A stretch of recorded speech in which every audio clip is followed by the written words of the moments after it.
what we need to do first is take the two knobs off the front, otherwise we can't get the chassis out of the cabinet. So what I'll do, I'll start by putting it on its side, quickly undo the two knobs if they're not too seized up. Let me just come around this side because I'm left-handed. Now this is the tricky bit. We've got to find the screw for that. Just about feel. We come around this way actually. I'll make life a bit easier. Bear with me. There's two here. The knobs probably won't come straight off because the screw will trap it between the cabinet. Well, that one's loose, that's ready to go. Same this side. Yeah. Good. Oh, he's come off that one, that's good. Right. Back on your feet. Now we've got 4 more screws holding the cabinet on. 4 slots. All you really need is a slotted screwdriver to take one of these apart. Very straightforward, very easy to work on.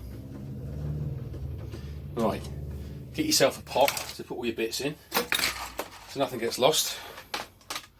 Right, 1, 2. It's quite rusty from what I can see, and so the line output valve and the boost guide are both missing. Someone's robbed them for another set, I expect, at some point in this murky past. Right, one.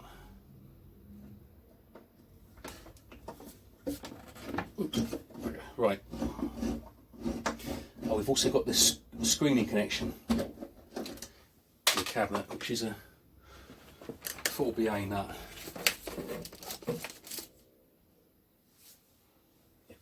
Right. Always try and use a little spanner if you can. Don't use pliers on nuts, it makes them cry.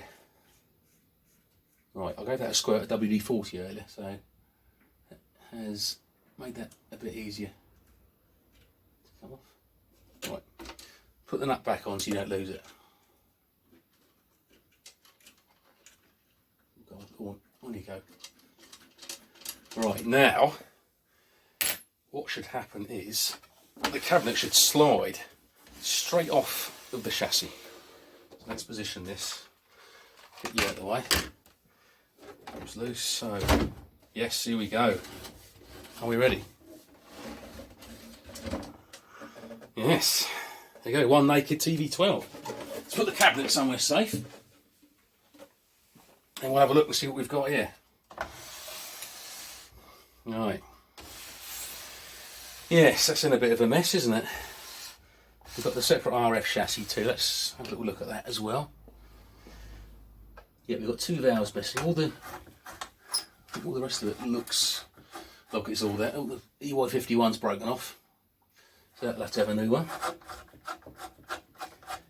This is a Sutton Coldfield one, as you can see by this ring on the back of the coaxial socket. So that means it's a TV12B. So we've got an RF chassis to come out next. Here we go. Ooh, how about that? Let's lift you away. I've got a plug-in connector and a screw-on connector. Just get your screwdriver behind, carefully pry it away. There we go. And you've got one more there. Let's undo that.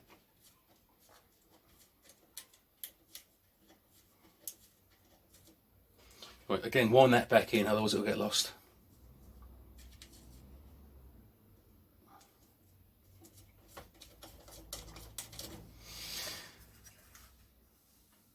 There we go. One RF deck. It's a TRF set, this one, with all the 50s. The later TV22 was a superhet.